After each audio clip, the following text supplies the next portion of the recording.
काहीतरी लपवते का तू आपल्यापासून? नाही रे शिवा, तुझ्यापासून काय लपवणार मी?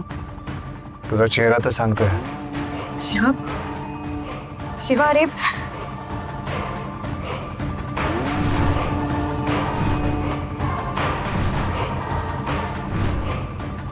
नाही, खरंच काही नाही. चल निघूयात आपण.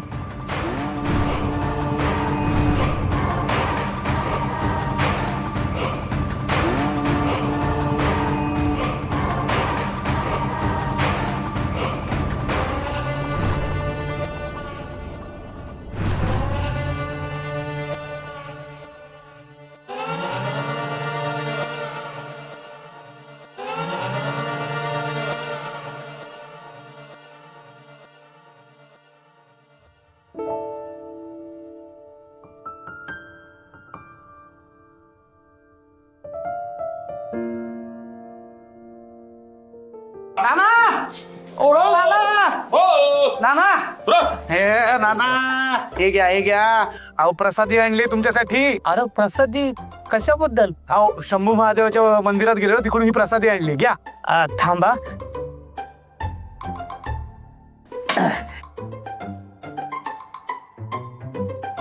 हे घ्या. my bro. Bro, my dear Nana, where is my bro? अरे नंद्या, हे युब्रो मध्ये ब्रो ब्रो काय करते? अहो नाना, तो विचारतोय शिवा शेठ कुठे असं म्हणतोय तो. मग असं मराठीत विचार की. अरे पण मला माहित नाही शिवा कुठे. तुम्हाला पण माहित नाही का? अहो केव्हापासून फोन करतोय, फोन पण लागत नाहीये शेठचा. अहो बघा, 100 वर्ष आयुष्य त्याला, त्याचं नाव घेतलं आणि तो हाजीर झाला इकडे. आपल्याला 100 वर्ष आयुष्य भेटेल असा कुठला विषय चाललेला? हे घे पेढा घे.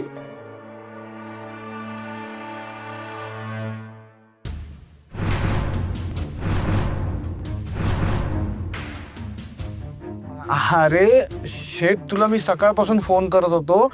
आपल्याला शेजारच्या गावातल्या महादेवाच्या मंदिरात जायचं होतं. तू काय फोन उचलला नाहीस, मग मला वस्त्रासोबत नाही रस्त्यावर जावं लागलं. अरे वा, आज सगळ्यांना एक एकटे देवळात जायची लहर आली आहे. कमाल आहे. What is this meaning? काय नाही. अरे शेठ, घे ना, तुला प्रसादी. अरे नंद्या, तू खा ना, आपल्याला नको. अरे शिवा, अरे तू प्रसादीला नाही म्हणतो आणि ते बी शंभू महादेवाच्या प्रसादाला. Oh my God, first time forcing करायला लागतोय ब्रोला प्रसादी खायला. घे ना रे प्रसादी, खा ना. घे ना ब्रो. शेठ घे ना. नाही नको. शेठ, तू का डायटिंग वगैरे सुरू केलेस का? अरे एक पेढा खाल्ल्याने काहीच नाही होत रे. माझ्या हातून घे. नाही माझ्या तो घेणार तो.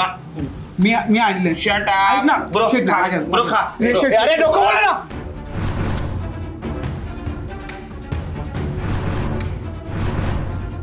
एक मिनिट हे बघा. अरे त्याला प्रसादी घेण्यासाठी एवढी जबरदस्ती करू नका. त्याला प्रसादी नकोय असं नाहीये.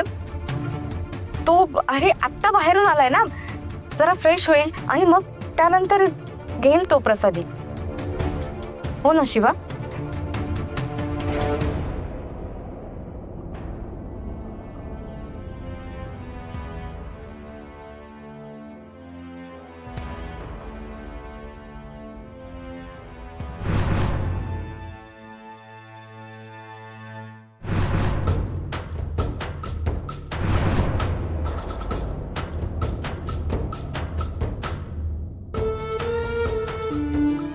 चिटकोबाकडे आली आहे खरी, पण ह्याला माझ्या मनातलं कळणार तर नाही ना?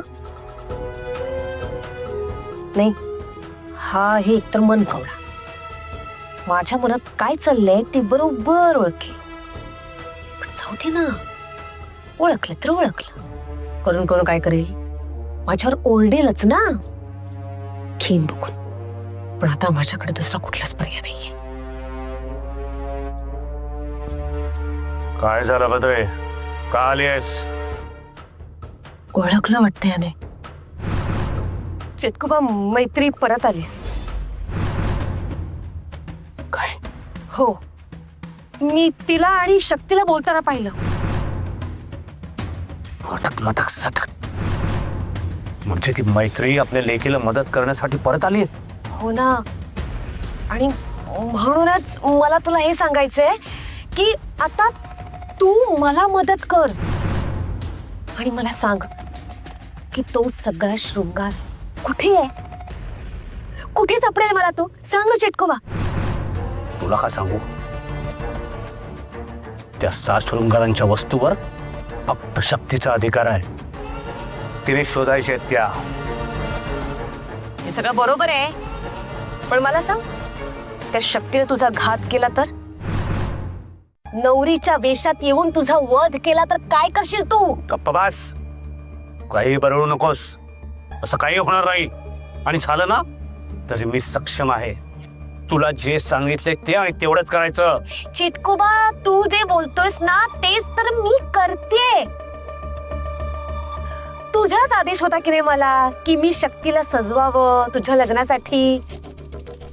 मग त्यासाठी ते दागिने कुठे आहेत हे मला माहित नको का? म्हणूनच मी तुला विचारते, मला सांग की ते दागिने कुठे आहेत, मला कळलं पाहिजे ते. मी तुला शक्तीला लग्नासाठी तयार करायला सांगितलंय. त्यासाठी काही रूपरेषा आख. कट रचल्याशिवाय हे कार्य सिद्धीस जाणार नाही. जे सांगतोय ते कर. कलियुगात जन्म घेतलायस ना, तो काय नट्टापट्टा करण्यासाठी आणि नटण्यासाठी घेतलायस का? काय म्हणालास? नट्टापट्टा? कुठे नट्टापट्टा? कुठे नट्टापट्टा? कित्येक महिने झाले मी अशा वेशात फिरते मी. अरे न मेकअप करता मी कशी काय जगते ना हेच मला कळत नाहीये. तरी तुझा शब्द मी खाली पडू देत नाहीये. इतका त्रास होऊन सुद्धा तू उठ म्हटलास की मी उठते, बस म्हटला की बसते मी. अरे अजून काय करायचं तुझ्यासाठी मी? गप्पा बस. जेवढं सांगितलंय ना तेवढंच कर. निघ. अरे तेच तर करते चिटको, तुला लक्षात काय येत नाहीये? तुझंच काम सोपं व्हावं म्हणून मी तुला विचारते की तो शृंगार कुठे आहे मला सांग. मला कळलं तर आपलंच काम सोपं होईल. एवढंच काय ते चिटकोबा? मला नाही माहित. पुन्हा पुन्हा तोच प्रश्न विचार नकोस. निघ इथून.